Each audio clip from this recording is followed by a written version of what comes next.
Bonjour à tous, c'est Spatial Zebra et aujourd'hui je vais vous faire une vidéo sur savez-vous ce qu'est un amplificateur audio? Je pense que oui, mais si c'est le cas, enfin si c'est pas le cas, je vais vous en donner la définition la plus simple qui soit. En fait, quand vous écoutez de la musique avec des écouteurs, vous devez les mettre dans les oreilles parce que si vous les posez sur la table à côté de vous, ben, vous entendrez pas grand chose, a priori, hein. Donc les haut-parleurs c'est la même chose en fait. Vous devez coller l'oreille dessus pour bien entendre. Donc, heureusement, comme les haut-parleurs peuvent supporter plus de puissance que les écouteurs, il y a quelque chose qui a été fabriqué qui s'appelle un amplificateur audio. Donc c'est ce qui sert à rendre le signal plus fort pour que vous n'ayez pas à poser l'oreille sur le haut-parleur pour entendre la musique. Donc je suis pas juste un amateur d'électronique, j'apprécie aussi beaucoup le son de haute qualité. Pour vous dire, quand j'entends le son d'un téléphone portable qui chante une musique, surtout si c'est fort, mes oreilles elles en prennent un coup quand même, hein. Ça fait vraiment pas du bien du tout. Donc, il se trouve, heureusement pour moi, que le son et l'électronique sont des amis, hein. On fabrique des amplificateurs audio avec de l'électronique. Alors, dans cette vidéo, parce que c'est quand même une vidéo d'électronique, je vais vous montrer qu'on peut obtenir un très bon son pour vraiment pas cher quand on sait faire les choses soi-même. Donc, même un montage d'ampli très simple peut des fois produire un très très bon son, pour autant qu'on règle un equalizer sur l'appareil qui lance la musique. Enfin, c'est-à-dire qu'il faut avoir une application equalizer sur, je sais pas, notre ordi, notre téléphone, enfin tout ce qu'on veut, quoi. Et puis, il faut une bonne baffle. Donc, les baffles, si jamais, pour ceux qui savent pas, c'est des enceintes sans ampli. Donc, tu les branches sur le tien. C'est vraiment une caisse en bois avec dedans les haut-parleurs, quoi. Alors, le premier montage que je vais essayer dans cette vidéo, c'est un montage super simple d'ampli de classe A. Vraiment simple et efficace. Et son rendement est pas mauvais pour un classe A quand même. On atteint, je crois, 20%, un truc comme ça, est-ce que j'ai calculé. Alors, avec un equalizer, je vais l'activer sur l'ordi qui va jouer la musique. Le son est vraiment bon, même si j'ai déjà entendu mieux. Mais malheureusement, je pourrais pas vous partager toute la qualité sonore que je vais déguster parce que mon micro malheureusement il est loin d'être à la hauteur pour enregistrer et reproduire chez vous à l'identique la qualité du son que j'entends. Donc même si vous regardez cette vidéo avec le meilleur système sonore au monde, vous n'allez pas entendre ce que vaut mon ampli parce que mon micro est simplement tout pourri. Il va même sans doute saturer mon micro, hein. Donc c'est pas le haut-parleur, ce sera le micro. Mais si vous avez une bonne baffle comme moi, vous pourrez reproduire les montages, hein. Il y aura des schémas à la fin de la vidéo avec explications détaillées et vous vous rendrez compte. Bon, bref, maintenant passons au test de ce fameux ampli de classe A. Well, you had me from the start. By the way you stare, the way you wrote upon me, yeah, yeah. Man, I felt your energy. Wasn't used to being loved and treated differently, yeah. But something went wrong, the signals got crossed, and now we're on completely different pages. Let's go where we were, where no one gets hurt. Baby, keep it right there, don't you stress the flow. You're trying to pick the pace up, we should take it slow. Baby, keep your focus, don't you make me change my mind. If you love me, baby, don't you switch up the vibe. Alors je suis au courant que ma plaque de montage a eu un petit accident, donc me le faire remarquer dans les commentaires est d'une utilité discutable. Donc ça s'est passé il y a 2 ans quand j'ai essayé de créer un ampli de classe B avec des transistors beaucoup trop petits, avec un courant collecteur beaucoup trop faible. Et d'ailleurs, en parlant d'ampli de classe B, je viens de réaliser un sur la même plaque avec des transistors plus qu'adaptés, hein, cette fois-ci pas d'erreur. Le rendement est supérieur à l'ampli de classe A et la qualité de son est supérieure à l'ampli de classe A également. Donc dites-moi dans les commentaires si malgré le micro, enfin le fait que le micro est complètement pourri, vous percevez une différence de qualité.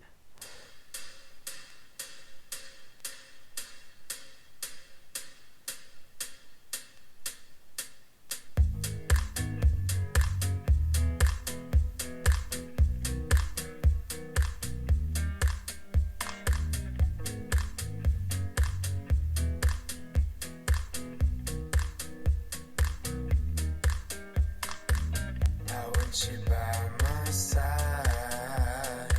so that I never feel alone again.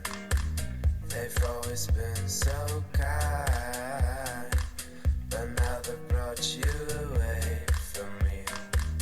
I hope they didn't get your mind.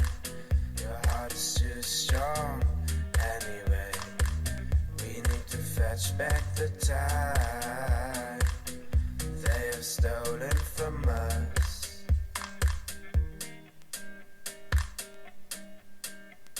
And I want you Never danced like this before. We don't talk about it. Dancing on to the boogie all night long. Stoned in paradise. Shouldn't talk about it. I want you. We can bring it on the floor. We've never danced like this before. We don't talk about it. Dancing on to the boogie all night long. Stoned in paradise. Shouldn't talk about it. Shouldn't talk about it.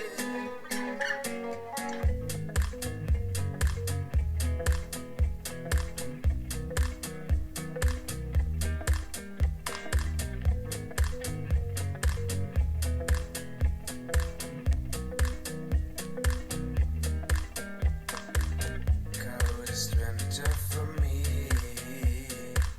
No sun is shining anymore. The only thing I feel is pain, caused by absence of you. Suspense controlling my mind. Donc vous avez sans doute vu que le montage d'ampli classe A, il lui fallait un radiateur, un dissipateur thermique pour dissiper sa chaleur, la chaleur que le transistor et la résistance produisaient. Parce que fallait pas qu'il surchauffe et fallait pas que le transistor éclate, hein, c'était ça le risque s'il n'y avait pas de dissipateur, le gros risque, ou bien même faire fondre la plaque, hein, encore plus, l'endommager encore plus. Et l'ampli de classe B, avec les transistors prévus pour des centaines de watts de dissipation comme j'en ai, n'ont pas besoin de radiateur pour... Enfin, ils sont en train de dissiper 3 watts, donc il n'y a pas besoin de dissipateur s'ils sont capables de dissiper des centaines. Mais avec des transistors plus petits, en boîtier TO220 par exemple, il y aurait sans doute besoin d'un dissipateur, parce que ils sont plus petits et ils sont peut-être pas prévus pour autant de dissipation. Attention à tout prix, si les transistors ont un corps métallique, donc pas les pattes, hein, vraiment le corps métallique, le dos ou même le haut du transistor, quoi. Il faut surtout pas qu'ils se touchent, même à travers le radiateur qui est métallique aussi, parce que ça conduira à un court-circuit de la batterie à travers les transistors et ça les fera instantanément éclater. Et comme c'est vraiment un court-circuit, ils éclateront de manière plutôt brusque, hein, donc faites vraiment attention à ça. Une autre classe d'amplificateurs qui existe est la classe AB, qui, comme son nom l'indique, est plus ou moins un mélange entre la classe A et la classe B. Donc j'en avais fabriqué un sur ma plaque il y a quelques temps, et je dois dire que le son de ce modèle-là, hein, d'ampli de classe AB, parce que c'est pas le cas avec tous, que je venais de créer, m'avait réellement stupéfait. Vraiment le son, j'en ai pas cru mes oreilles, quoi. C'était vraiment incroyable.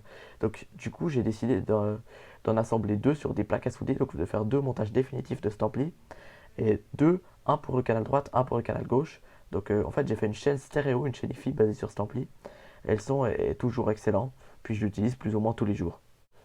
Bon, moi pour cette vidéo je préfère garder le meilleur pour la fin, donc je vais d'abord vous présenter mon ampli de classe D avant l'ampli de classe AB dont je viens de vous parler, parce qu'il a un fonctionnement assez particulier. Il code la musique, c'est un genre de binaire en fait, il code la musique en genre de binaire, un peu plus ou moins comme les ordinateurs. Il fait en fait, avec la musique, il fait un signal qui est vraiment du 1 ou du 0, du tout ou rien, qui correspond à la musique.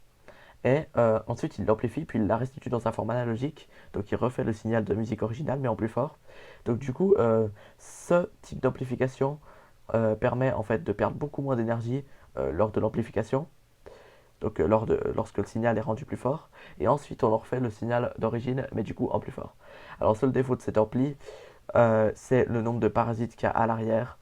Bon, alors je vous expliquerai ça après vous avoir fait une démonstration, et je vous expliquerai à la fin de la vidéo comment il fonctionne plus en détail. Mami, me sé ese testamento. De pies a cabeza, sé cómo tú empiezas. Pa' ser real, primero me tienes que demostrar un poquito si es que tú me amas. Es que tú me gustas, de confianza abusas, mujer. En mi habitación, y con mi canción, haciendo el amor. Es que quieres fiel, pero estás con él, baby. En mi habitación, y con mi canción, haciendo el amor. Es que quieres fiel, pero estás con él, baby. Alors cet ampli a un très bon rendement, il fonctionne sans dissipateur, sans radiateur, sans aucun souci. et les transistors ne dépassent pas environ 40 degrés, hein, tant que tu laisses les transistors à l'air libre. Ils ont juste besoin de l'air libre pour dissiper leur chaleur, ils ne chauffent pas trop. La qualité de son est très bonne elle aussi, avec des fréquences équilibrées qui se font entendre aussi bien les unes que les autres, donc autant la clarté que les grosses basses, enfin c'est génial quoi. Le seul défaut de cet ampli, comme je l'ai déjà dit avant de vous montrer son fonctionnement, enfin de vous le montrer en fonctionnement, c'est les parasites derrière la musique et aussi un petit son ou de fréquence cachée, un genre de Larsen, hein. C'est un petit peu dommage derrière la musique, donc si vous faites pause ou bien si vous mettez le son pas très fort, vous allez entendre, c'est pas très bien. Donc bon, alors après, libre à vous d'essayer de filtrer mieux peut-être la sortie de l'amplificateur, parce que moi j'ai uniquement deux inductances et quelques condensateurs céramiques et ça s'arrête là quoi. Donc les amplis de classe D du commerce filtrent sans doute beaucoup mieux et surtout ils sont basés sur des microbus qui produisent peut-être beaucoup moins de distorsion que chez moi. Moi j'ai fait un ampli, le but c'était qu'il soit sans micropuce, donc en fait le but c'était qu'il soit le plus simple possible, le meilleur possible au niveau son et avec le meilleur rendement possible, c'est-à-dire gâcher le moins d'énergie. Voilà.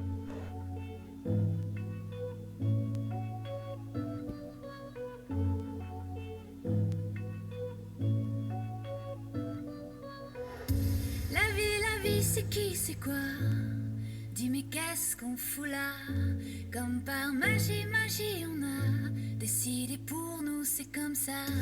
Deux bras, deux jambes, un cerveau qui marche et qui crève et rêve et blesse, des mains qui brisent et qui caressent, une paire de seins, une paire de fesses.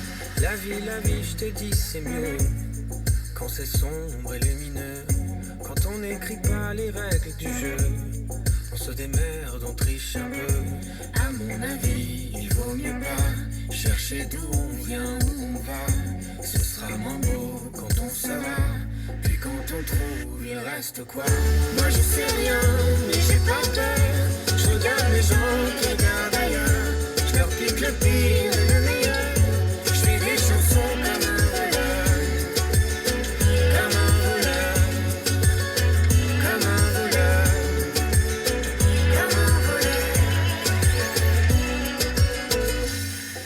La vie, c'est con parfois, quand sans raison, sans blabla, ça prend ce qu'on aime et nous laisse là, avec nos questions sur les bras. Mais d'où ça vient, ces coups du sort? C'est quoi ces bails avec la mort? On pourrait peut-être se mettre d'accord. C'est toi qui restes et moi qui sors. La vie, c'est trop bizarre. C'est la plus chelou des histoires. Pensez par un enfant qui joue et qui se permet tout. À mon avis, faut pas lutter quand c'est pas toi qui jette les dés. Ce serait moins beau si on savait. Y aurait plus grand chose à rêver. Moi je sais rien, mais j'ai pas peur. Je regarde les gens qui regardent ailleurs. Je leur pique le pire et le meilleur. Je fais des chansons comme un voleur. Comme un voleur. Comme un voleur. Comme un voleur. Moi je sais rien, mais j'ai pas peur. Je regarde les gens qui regardent ailleurs. Je leur pique le pire et le meilleur. Je fais des chansons comme un voleur. Moi je classe les claques à venir. Je le présente pas l'avenir. J'enrichis ma rime et mes mélodies. Je braque vos désirs, vos délires et ce qui vous lie. Moi je classe les claques à venir. Je le présente pas l'avenir. J'enrichis ma rime et mes mélodies. Je braque vos désirs, vos délires et ce qui vous lie.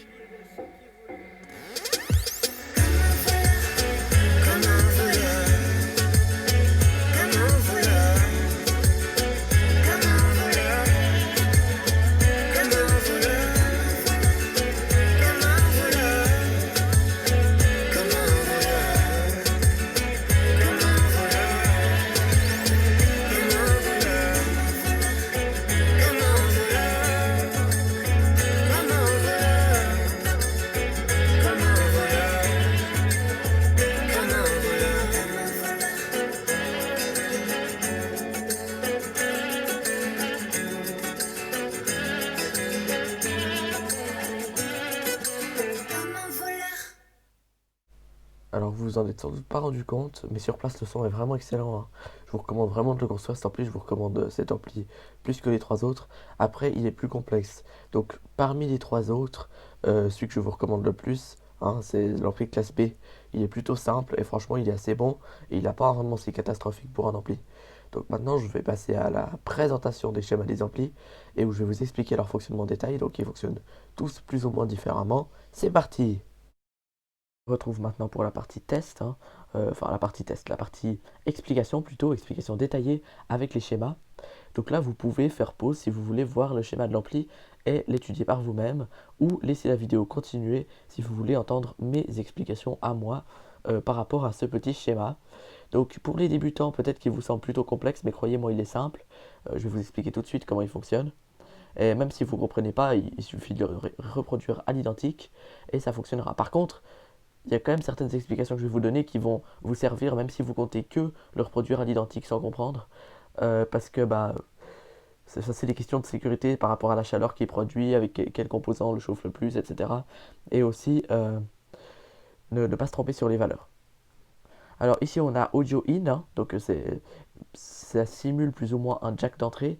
On peut voir que la pin droite qui est le plus haut et gauche qui est le plus bas, donc qui est le plus derrière dans la prise finalement, sont reliés parce que c'est un ampli mono. Si vous voulez le faire en stéréo, il va falloir vous faire deux fois le montage. Enfin, il vous faudra faire deux fois le montage, quoi.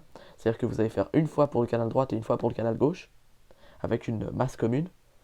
Donc le GND de l'ampli de droite et celui de l'ampli de gauche doivent être ensemble.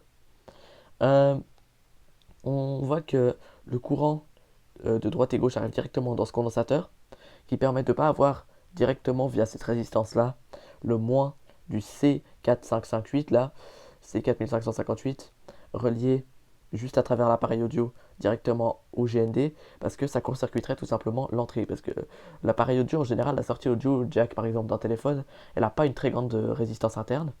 Donc il faut ce condensateur pour ne laisser passer que le courant alternatif de la musique et empêcher ce problème. De même que le signal qui arrive depuis le téléphone, bah, il n'est pas trop fort pour l'ampli up, mais en fait, c'est important que le signal qui arrive derrière le condensateur aille pas directement dans le R4, le feedback, la contre-réaction, donc qui permet de faire des corrections d'erreurs, parce que en fait, ça ferait un petit peu bugger si vous voulez les corrections d'erreurs, il y aurait un peu de distorsion, donc c'est nécessaire de mettre R3 qui doit avoir une valeur en 2.2 et 10 kΩ.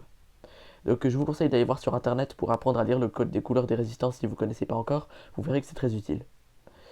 Alors, et oui, aussi j'en profite pour dire que la valeur de C2 elle doit être en 2,2.2 ouais, et 8.2 microfarad et 10 volts ou plus. Quand vous voyez une tension d'un condensateur sur un schéma, vous savez que c'est le minimum. Vous pouvez toujours mettre 30 fois plus si vous voulez, mais jamais moins, c'est ça. Voilà. Alors ensuite, ça c'est l'entrée inverseuse de l'ampli up, du C4458, enfin 4558, pardon.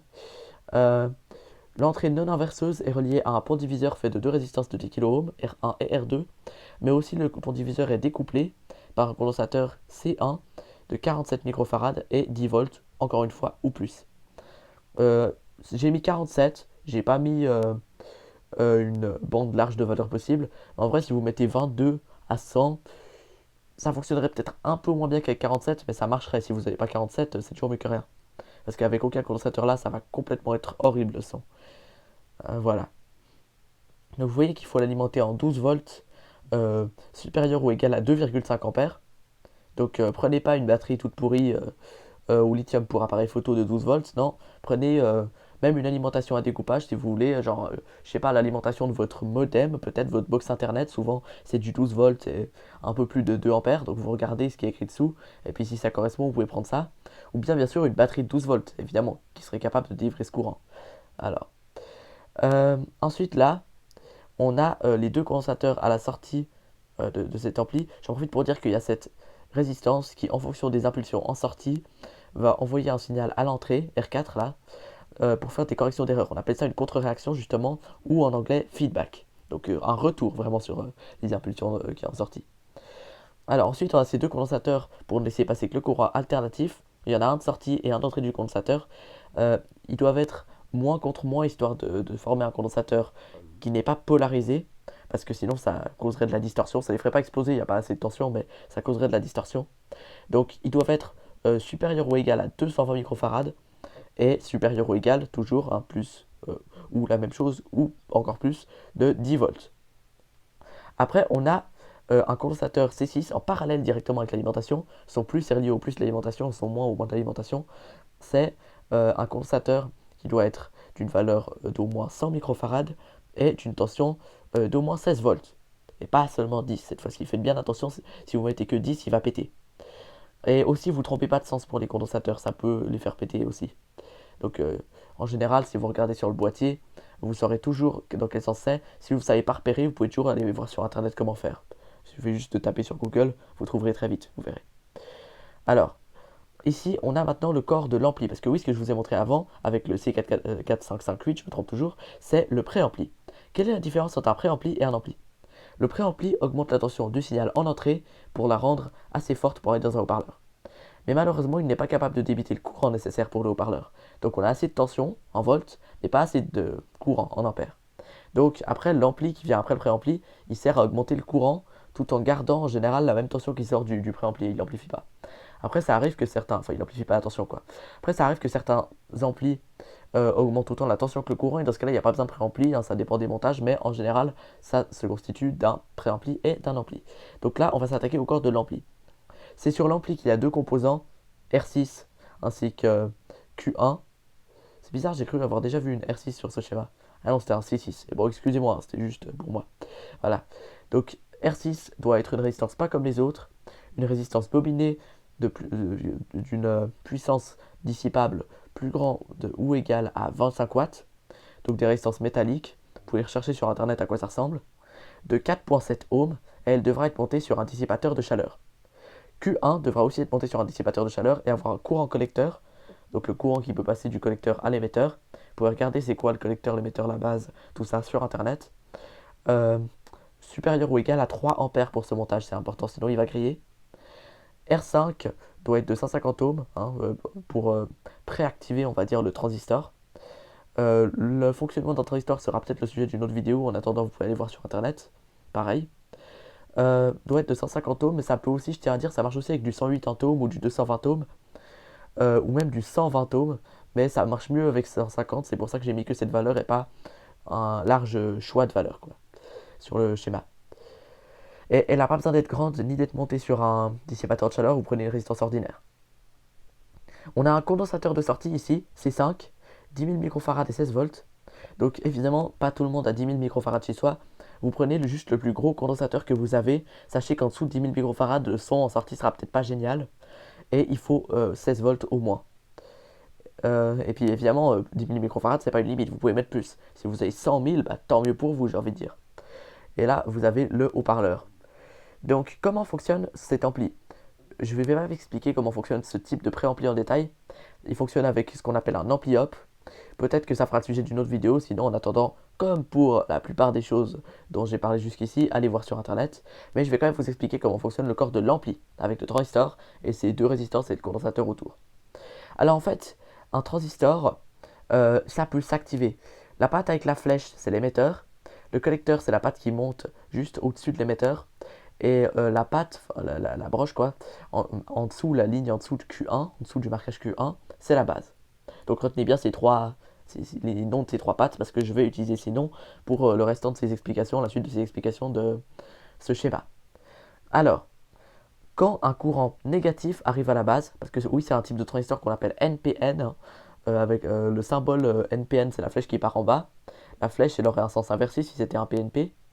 Donc en fait quand un courant négatif arrive à la base du NPN, déjà préactivé par R5, le courant va réduire le courant d'activation fourni par R5 et donc l'impédance entre le collecteur et l'émetteur du transistor, la résistance qu'on mesure.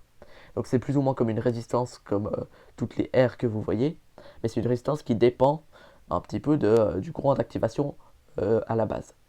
Donc la résistance va augmenter quand un courant négatif arrive à la base. Donc du coup, on aura plus de courant positif distribué par R6 qui arrivera dans le haut-parleur. Et quand c'est le contraire, une impulsion positive du son arrive dans la base de Q1, ça va amplifier le courant d'activation déjà fourni par R5 et diminuer la résistance interne, donc l'impédance de Q1. Et du coup, il y aura plus de courant fourni à travers Q1. Et donc, ça fera baisser la moyenne par rapport à ce qu'il y a qui est fourni par R6. Enfin voilà, je pense que vous avez compris ce que je voulais dire. Et maintenant, évidemment, ce truc-là fournit plein de courants continus dont on ne veut pas dans le haut-parleur qui serait susceptible de créer sa bobine. Et c'est pour ça qu'on a le condensateur. Et c'est plus il est d'une grande valeur, plus vous aurez un bon son, a priori. Après, évitez de dépasser les 100 000 microfarads, ou si vous dépassez les 100 000, mettez-en aussi un de 4700 en parallèle avec celui de 100 000 ou plus. Sinon, vous allez perdre toutes les aigus, et ça ira pas. Donc, voilà pour l'explication de ce schéma-là. Donc, nous allons maintenant passer à l'étape explication du fonctionnement de l'ampli de classe B. Je viens d'expliquer le fonctionnement de l'ampli de classe A.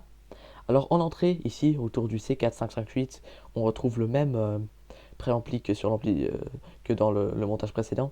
Donc je vous ai déjà dit tout ce que j'avais à vous dire dessus. On va passer directement au reste de l'ampli, donc à l'ampli de classe B si vous voulez, en fait, au montage de classe B. Alors comme vous pouvez le voir, ce montage ne nécessite pas de condensateur en entrée, du coup il n'y a que celui de sortie de l'ampli up, plus grand ou égal à 220 microfarads et au moins 10 volts. Les deux diodes ici, je les ai pas marquées parce que vous pouvez utiliser presque n'importe quelle diode. Il faut juste qu'elle ait un voltage drop, comme on dirait en anglais, donc plus ou moins une perte en tension, une diminution. Voilà, j'espère que vous avez compris ce que je voulais dire. D'à peu près 0,6 volts, un peu moins ou un peu plus. Donc ça marche avec les diodes 1N400 de 1 à 8. Ou même si je crois que ça n'existe pas, 1N4009, mais si ça existe, ça marche. Enfin voilà, et 1N400 quelque chose, X. Et puis ça marche aussi avec par exemple les 1N, comme moi j'utilise 1N540 quelque chose. Moi j'ai des 1N5402. Donc ça marche aussi peut-être avec sans doute d'autres diodes que je n'ai pas citées. Hein. C'est à vous d'essayer avec les vôtres. Et sachez que même si ça marche pas, c'est qu'il n'y a pas assez de voltage drop dans vos diodes, mais ça risque pas de griller les transistors, au contraire. Ça va juste les bloquer, la musique va distorsionner ou ne pas être jouée correctement. Cette fois-ci, il faut deux transistors, un NPN et un PNP. Le NPN s'active avec des impulsions positives et le PNP avec des impulsions négatives. Donc, on les préactive déjà à 0,6 volts environ chacun. Si vous voulez faire fonctionner un montage pareil sur une tension supérieure à 12 volts, ce qui est possible, évidemment, il faudra augmenter peut-être la tension que peuvent supporter les condensateurs, enfin, c'est à vous de faire.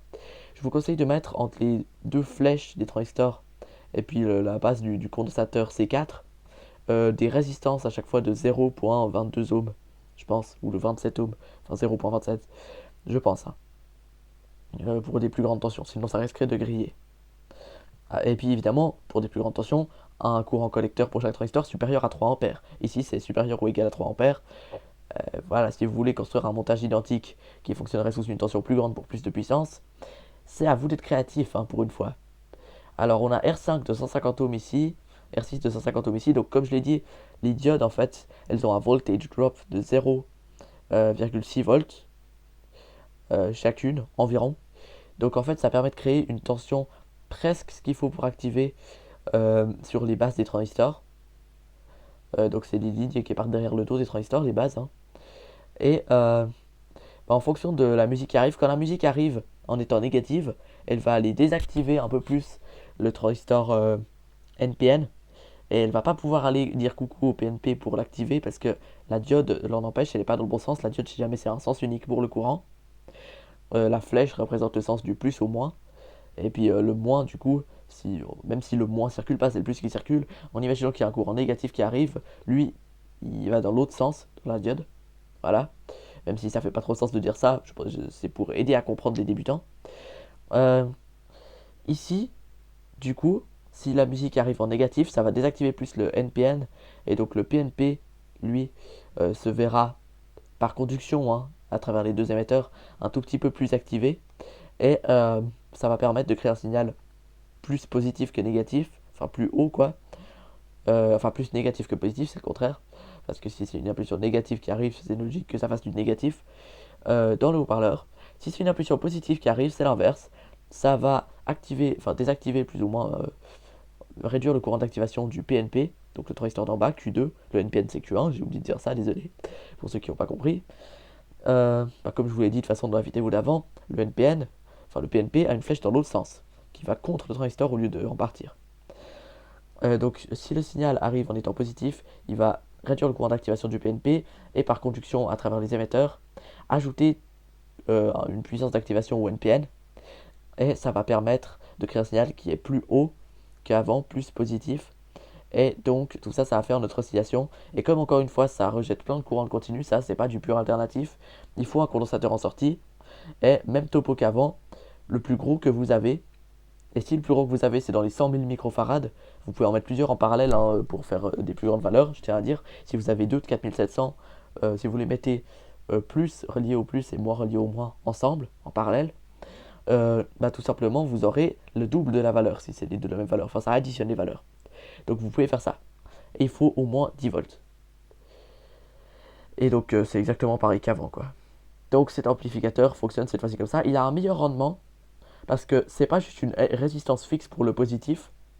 On a autant un transistor, enfin une résistance variable si on veut bien le transistor quoi, euh, en haut qu'en bas. Donc l'impédance peut autant changer en haut qu'en bas et donc ça crée plus d'alternatives que de continu et on a moins de pertes. Ok, nous allons maintenant nous intéresser au fonctionnement de l'ampli classe D qui est entièrement différent du fonctionnement des autres amplificateurs, hein, qui avaient jusque-là tous un fonctionnement plus ou moins semblable. Celui-là a un fonctionnement plus curieux, je vous l'accorde, ainsi que je vous l'ai déjà dit, hein, et je vais vous expliquer comment il fonctionne. Il semble plus complexe que les autres, et effectivement, il l'est. Le son est excellent, mais il y a beaucoup de parasites, comme je l'ai déjà dit. Donc, à part si vraiment vous voulez éviter de gâcher de l'énergie au maximum, éviter de perdre trop d'énergie en chaleur, parce que peut-être vous n'avez pas de quoi dissiper la chaleur, ou quelque chose comme ça, c'est l'ampli à faire. Mais autrement, je vous conseille plutôt l'ampli de classe B, qui a besoin d'un dissipateur si vous avez des transistors de taille normale, et si vous en avez des très grands comme moi, pas besoin. Donc, je vais vous expliquer comment il fonctionne. On a toujours le classique préampli avec le C4558, sauf qu'il n'y a pas de condensateur à la sortie du préampli. C'est directement relié au LM393, qui lui n'est pas un ampli-up mais un comparateur. En gros, il peut comparer deux signaux. Si la tension positive, si la tension est plus forte ou plus qu'au moins du LM393, alors le signal à la sortie est positif. Sinon, il sera négatif. Et donc, c'est comme ça qu'il fonctionne. Et si il y a des tensions négatives, par exemple, s'il y a 12 volts négatifs ou plus et 6 volts négatifs ou moins, bah, moins 6 c'est plus élevé que moins 12, donc il sortira une tension négative. Ça fonctionne comme ça. Quand c'est des tensions négatives, il considère que c'est moins quelque chose. Alors, on voit bien qu'il compare le signal de musique après qu'il soit sorti du préampli, mais il le compare avec quoi exactement? C'est ça la question. Et bien, il le compare avec un signal triangulaire produit par ce petit oscillateur fait à partir du NE555. Le NE555 est un microcontrôleur très commun pour créer des oscillations de toutes formes, très facilement. Et ici, on n'utilise pas la patte 3, hein, vous voyez une patte non utilisée, qui est la patte de sortie traditionnelle. On prend la sortie ailleurs, sur la patte 6, qui est elle-même reliée à la patte 2. Et en comparant ces deux choses-là, en fait, le signal triangulaire, bah, vu qu'il est triangulaire, pour une même tension, par exemple une tension de 7 volts, il y a des fois où il sera plus fort que le triangulaire, puisque le triangulaire descend, et quand il remontera, ce sera moins fort. Et en fonction de ça, en fait, ça va créer un signal carré qui correspond. Alors, j'ai pas de quoi vous montrer ici, mais je vous montrerai après sur une feuille, sans doute, hein, en dessinant ou même une fois dessiné, peut-être, je verrai. J'essaierai de prendre une image après avoir dessiné comment ça marche, cette histoire de signal. Mais en gros, ça fait un signal carré dont la moyenne, en permanence, la moyenne, parce que le signal carré, enfin plutôt rectangulaire, il peut être plus longtemps à 12 volts qu'à 0 volts. Hein, je vous montrerai sur une feuille. Donc c'est la moyenne, la tension moyenne qui fera la tension efficace en fait, la tension RMS du signal de musique. Et donc ce signal carré, en fait, il code la musique et c'est du tout ou rien, 12 volts ou 0 volts, il n'y a pas de milieu. C'est pour ça que je disais que c'était un genre de binaire. En fait, ça s'appelle un signal PWM, pardon, Pulse Width Modulation. Donc modulation de largeur d'impulsion. Alors, une fois ce signal sorti du comparateur, ce signal carré, euh, on a un montage qui ressemble plus ou moins à un montage de classe B, mais en fait on est sur un genre de... il y a deux transistors comme ça. Quand c'est une impulsion positive, ça active le Q2, et quand c'est négatif, ça active Q1. Donc en fait, c'est vraiment un truc qui amplifie la tension finalement. Ça amplifie la tension, pas beaucoup, ça amplifie surtout le courant. Et pour pas que la tension elle soit à moitié positive et à moitié négative quand il n'y a pas de signal, parce que les deux transistors peuvent rester activés pour une raison X ou Y et créer un court-circuit, on a R7 qui vient s'assurer qu'un seul des transistors est activé, en l'occurrence le NPN, quand il n'y a pas de signal audio. C'est très important, sinon ça va faire un court-circuit. Ensuite, on a des transistors qui ressemblent ils ont l'air un peu bizarres comme ça, pour ceux qui ne connaissent pas, je pense que vous les trouvez un peu bizarres par rapport à Q1 et Q2. Et bien ce sont des transistors MOSFET. Je vous laisserai rechercher ce que c'est sur internet en attendant la vidéo que je vais peut-être faire dessus. Je ne sais même pas si j'en ferai une, mais peut-être. Euh, En fait, les transistors, ils ont besoin de très peu de courant en ampères pour s'activer, seulement quelques microampères. Et quand on les active, il faut un courant de polarité inverse pour les désactiver, sinon ils restent activés. Une fois activé, c'est donc une fois que tu lui as donné un courant positif, tant que tu lui donnes pas de courant négatif, il reste activé. Et donc ça c'est pour les N MOSFET. Pour les P MOSFET, c'est le contraire. Tu lui donnes un courant négatif, il s'active. Tant que tu lui donnes pas de courant positif, il restera activé. Ensuite, il y a des composants géniaux, L1 et L2, qui sont en fait des inductants. Ce sont des bobines de cuivre, ou enfin de fil qui n'est pas forcément du cuivre d'ailleurs, mais quand c'est de bonne qualité, c'est du cuivre. Si c'est pas du cuivre, ça veut pas dire que c'est de mauvaise qualité, hein, mais c'est simplement une qualité moindre, mais ça marchera quand même.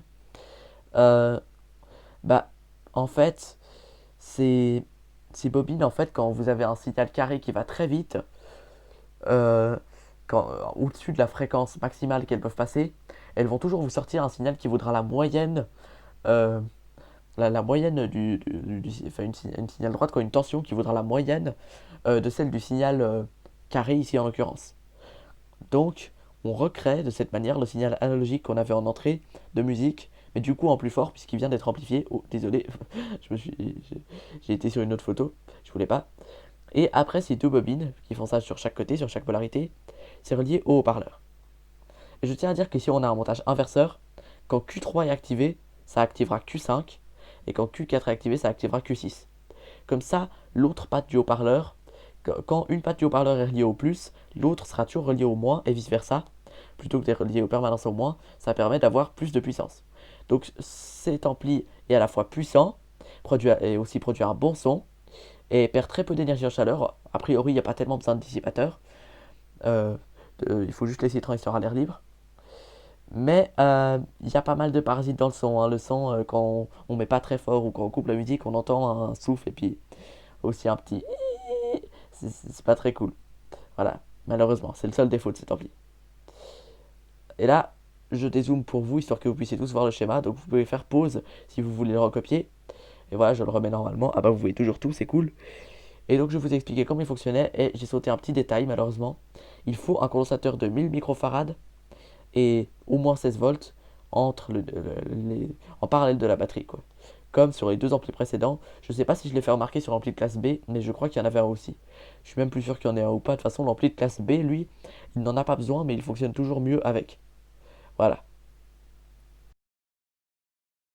Schéma de l'ampli de classe AB, même si je ne vais pas pouvoir vous l'expliquer avec autant de détails que les précédents, parce qu'il me faudrait beaucoup trop de temps, et il me faudrait le faire sur un ordinateur pour pointer les composants avec une flèche de souris, et pas seulement zoomer dessus.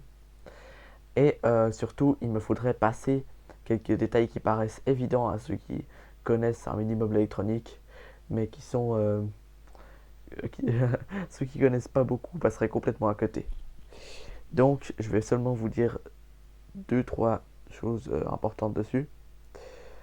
Par exemple, qu'ici on a un filtrage en entrée avec R1 et C2.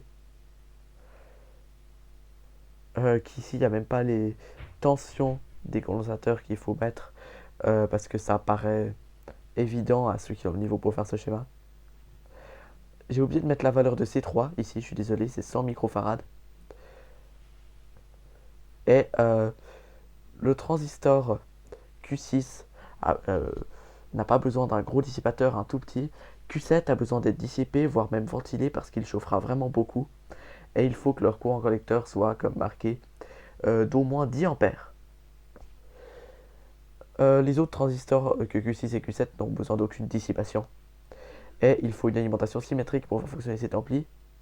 Donc on a non seulement la masse, tout ce qui est ces petits traits là, de plus en plus grands, doit être lié à la masse. C'est la masse. Et tout ce qui est là, c'est le plus 24 à 40 volts et moins 24 à 40 volts. À savoir que si vous choisissez plus 36, vous voudrez aussi mettre moins 36. Ça doit être, comme le nom de l'alimentation l'indique, ça doit être symétrique. Donc je vous laisse le schéma histoire que vous puissiez le reproduire. Et si vous savez ce que c'est qu'une alimentation symétrique, tant mieux pour vous. Si vous ne savez pas, n'hésitez pas à les rechercher sur internet. Et je pense sérieusement faire une vidéo à propos de ces alimentations une fois. Et comme promis, je vous fais une analyse détaillée du signal spécial de l'ampli classe D. Alors le signal triangulaire produit par l'oscillateur dont je vous parlais, AN555, ça ressemble plus ou moins à cela.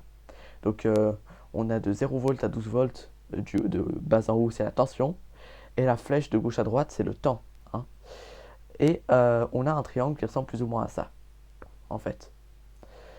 Et ce triangle, alors dites-vous qu'il y a beaucoup plus de triangles que ça, déjà il y a environ 50 000 triangles par seconde. Ce triangle va être comparé avec chaque impulsion de la musique. Alors, une impulsion de la musique, en fonction de sa fréquence, si c'est une basse ou une aiguë, se verra traverser de 2,5 jusqu'à 2500 triangles pour une seule impulsion. Donc c'est vraiment, vraiment beaucoup, hein, on peut le dire. Donc, je vais tout de suite vous montrer ce qui se passe quand une impulsion rencontre le triangle. Donc là, en imaginant qu'une impulsion rencontre ici 5 triangles, un petit peu plus, c'est environ 5 triangles, et quelle est cette hauteur-là. Donc c'est un croquis, hein, je ne l'ai pas fait de manière précise, donc si c'est pas exact, il ne faut pas s'étonner, de toute façon le dessin n'est pas mon fort. Et donc voilà, vous pouvez voir, est-ce que vous voyez bien? Je vais zoomer un petit peu, vous pouvez voir du coup le signal, l'impulsion de musique, il faut que c'est qu'une seule impulsion, mais 40 fois zoomé, pour de vrai ce serait juste un petit point sur la courbe de la musique. Donc c'est une impulsion plutôt haute en tension, hein. Elle approche les... Entre 0 et 12, elle serait plutôt du côté des 12, je dirais 7 ou 8 volts. Je ne sais pas vraiment, 8 volts peut-être. Elle va être comparée avec le triangle. Lorsque l'impulsion est plus forte que le signal triangulaire, la tension est à 12 volts, et lorsqu'elle est moins forte, la tension est à 0 volts, en sortie du comparateur LM393. Donc je vais vous dessiner ce que ça nous donne. Donc je substitue la feuille un moment, et je dessine ça, et je vous fais une ellipse, et on se retrouve quand j'ai tout dessiné. Et voilà, j'ai tout dessiné en bleu. Et donc, lorsque le signal rose est plus fort que... donc l'impulsion de musique est plus forte que le signal triangulaire, la tension est à 12 volts et sinon elle est à 0 volts. Et la moyenne, parce que vous voyez que là, vu que c'est supérieur à 6 volts, la tension est plus souvent à 12 qu'à 0. La moyenne correspond à cette ligne rose, justement, à la hauteur de cette ligne rose, la moyenne en petit temps de tension, parce que c'est plus longtemps à 12 volts qu'à 0, il y a une moyenne dans tout ça. Et en fait, les bobines, à la fin, une fois que c'est amplifié, permettent de recréer cette moyenne. Donc on amplifie en carré et on refait une musique, un signal de musique analogique. Et donc le but de faire ça, en fait, on perd beaucoup moins d'énergie quand on amplifie en tout ou rien, que ce soit 0, soit 12 volts, et qu'il n'y ait jamais de milieu. On a beaucoup moins de pertes, en fait, dans cette histoire. C'est ça l'avantage de cet ampli, et la raison pour laquelle il fonctionne de cette manière. Après, s'il a un très bon son, peut-être que certains amplis de classe D peuvent avoir un mauvais son et d'autres un bon. Ce montage-là a un son pas mal, mais beaucoup de parasites. Les amplis de classe D, justement, ils sont recherchés justement parce que il y a très peu d'énergie qui est perdue. Et c'est pour ça que dans votre enceinte Bluetooth ou même le haut-parleur de votre téléphone portable qui chante, même si je vous déconseille de vous intoxiquer les oreilles avec un son aussi horrible que celui-ci, ce sont des amplis de classe D qui font fonctionner ces haut-parleurs, en général, la grande majorité du temps. Et voilà, donc cette vidéo touche déjà à sa fin. Enfin déjà, il a quand même été bien longue. Donc si je devais donner une conclusion à cette vidéo, je dirais que le meilleur ampli est de loin l'ampli de classe AB, mais que si vous vous y connaissez pas assez en électronique pour le faire, je vous conseille en premier lieu l'ampli de classe B. Tous les amplis sont aussi intéressants à faire les uns que les autres, hein, évidemment, mais En termes de qualité de son, c'est d'abord l'ampli classe AB, ensuite l'ampli classe B, ensuite l'ampli classe A et après l'ampli de classe D. Et donc voilà. Donc j'espère que vous aurez aimé cette vidéo. Si c'est le cas, n'hésitez pas à y mettre un like et à vous abonner à la chaîne pour voir d'autres vidéos comme ça. Sur ce, je vous souhaite une très bonne fin de journée et à la prochaine.